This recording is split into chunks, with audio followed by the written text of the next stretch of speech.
First tonight, rebuilding shattered lives at the new National Military Rehabilitation Centre. A first look inside the redeveloped Stanford Hall near Loughborough. Well, wounded service personnel are being helped to walk again using Hollywood-style CGI simulators. But today, a leading charity demanded more access for veterans who've already left the military. Well, our social affairs correspondent, Jeremy Ball, is there for us this evening. Good evening, Jeremy. Yeah, hello. And when we first came here to Stanford Hall, this was a demolition site, but just look at it today. They're eventually going to be able to treat more than 200 patients here, the British military's most serious, most complex injuries. And today, for the first time, they've invited us inside. Steve lost his leg after being blown up in Afghanistan.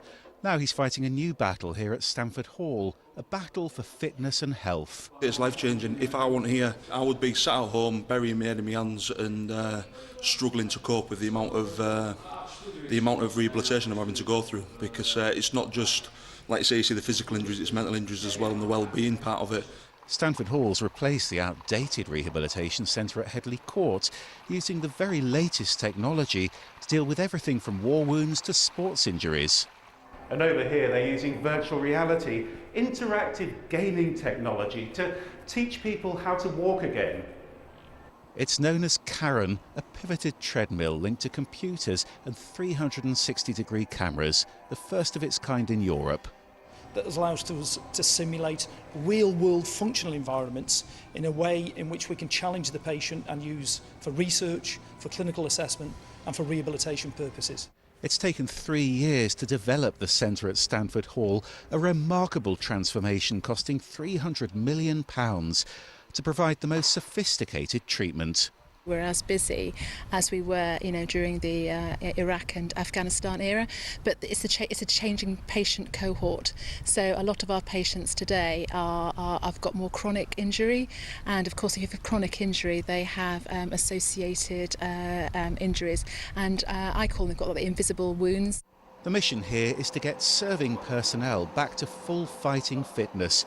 But today the charity Help for Heroes said that's denying essential support to many veterans who've left the military. The government says it's not so simple.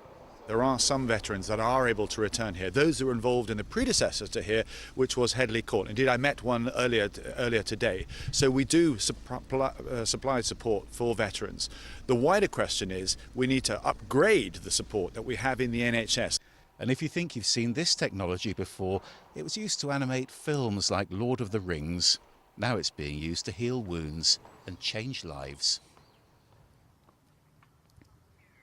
All very impressive, but this defence centre here is only just the start, really, because they're now planning a second site for civilians, the National Rehabilitation Centre, and the plans for that are being led by Miriam Duffy from Nottingham University Hospitals. Now, this new centre is going to benefit patients across the East Midlands, isn't it? Yes, that's correct, Jeremy. So this is an East Midlands initiative, and we're very fortunate that the site for the DNRC has been chosen to be in our patch, and the patients who will benefit will come across from all of the East Midlands area. The National Centre is in 3 parts, so the clinical part, there will be then a National Training and Education Centre and a National Research Innovation Centre all in the same building. Very unusual to have a civilian centre next to a military site like this. What's the point of that?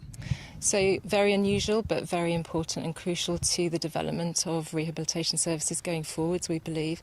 And the main point is that we will be able to share knowledge and expertise with our colleagues in defence, and that will go both ways. Very briefly, you've got planning permission, but not the final go-ahead yet, have you? So we've got planning permission and we've got £70 million towards the capital build, so we need to find some more, and the purpose of the next 18 months or so will be to work out how the services work, which patients will benefit and how they fit together with other regional services. Miriam Duffy, thanks for joining us. Now, we're hoping that if it does all get the go-ahead, they'll be open in 2022. And then when it's open, it'll be able to treat something like 800 patients a year across the East Midlands. Very impressive, Jeremy Ball. Thank you.